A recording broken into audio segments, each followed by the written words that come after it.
এখন যদি বিএনপি কিছু মনে করেন না, যদি একটা একটা ধাওয়া দেয়, অনেকের কিন্তু অস্তিত্ব থাকবে না। হাওয়াটা যদি গত 15 বছর দিত তাহলে এই 1400 মানুষকে প্রাণ দিতে হতো না, এতগুলো মানুষকে অন্ধ আর পঙ্গু হতে হতো না। এই যে একটা মনোভাব যে ধাওয়া দিলে আর কেউ অস্তিত্ব থাকবে না বা রাতারাতি সাবালক হয়ে যাওয়া, আমাদের অনেকগুলো নতুন রাজনৈতিক দল হিসেবে আসার পর আমাদের অনেকগুলো চ্যালেঞ্জ আছে।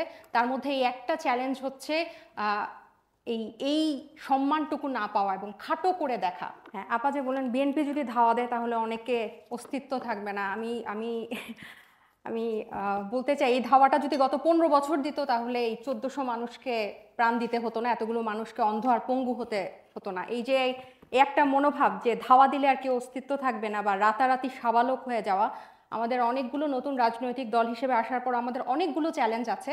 তার মধ্যে এই একটা চ্যালেঞ্জ হচ্ছে এই সম্মানটুকু না পাওয়া এবং খাটো করে দেখা।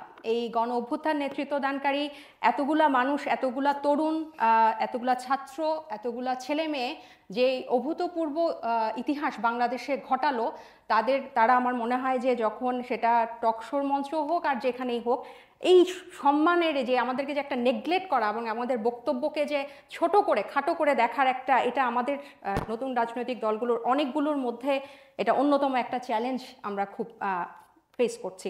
আরেকটা যেটা যে ভাই বললেন ফ্যাসিস্টের থেকেও বেশি কিছু, আসলে এরকম ঘটনা আমরা কিন্তু যেটা সবসময় বলি, সেটা সমন্বয়ক পরিচয় হোক, আমাদের পরিচয় হোক, আমাদের দলের হোক, আমাদের পার্টির হোক, যেইভাবেই হোক, যদি কেউ অপরাধ করে এবং অপরাধ প্রমাণিত হয়, তার আমিও যদি অপরাধ করি আমিও বলবো যে আমাকে গ্রেফতার করেন। এটা কিন্তু আমরা সেই পুরনো রাজনৈতিক সংস্কৃতিতে আর কোনোভাবেই যেতে চাই না। কিন্তু তাই বলে আমাদের পার্টির কেউ কিন্তু বাজারে মাইকিং করে বলে না যে পুরা বাজার আমার দখলে, আমাকে না বলে সবারকে আমাকে চাঁদা দিয়ে তারপরে এখানে বাজার সদাই করতে হবে বা ব্যবসা করতে হবে, বা আমাকে জিজ্ঞাসা না করে কাউকে গ্রেফতার করা যাবে না, এ ধরনের বক্তব্য। এবং বিএনপি নিজেই স্বীকার করেছে যে গত 7 মাসে প্রায় 3000-এর মতো তাদের সদস্যদেরকে বহিষ্কার করতে হয়েছে। সেটা তো মানে এটা ওনারা অনেকটা গর্ব করে বলে, যদিও এটা গর্ব করে বলার মতো একেবারেই বিষয় না। এবং অন্তর্কোন্দলে তাদের হচ্ছে প্রায় 30 জনের মতো বেশি, এটা ডকুমেন্টেড, যে নিহত হয়েছেন। এইসব সেখানে একজন সমন্বয়ক বা একজনকে বিনা ইয়াতে তুলে নিয়ে গেল, অ্যারেস্ট হলো, এটাকে যদি আপনি বলেন যে ফ্যাসিস্টের থেকেও বেশি কিছু, এটা কিন্তু খুব দুর্ভাগ্যজনক একটা বিষয়। ফ্যাসিস্ট কিন্তু গত 15 বছর মানুষের ভোটাধিকার কেড়েছে, মানবাধিকার কেড়েছে, এতগুলা গুম খুন বিচার বহির্ভূত হত্যা, মানে কি না করে নাই।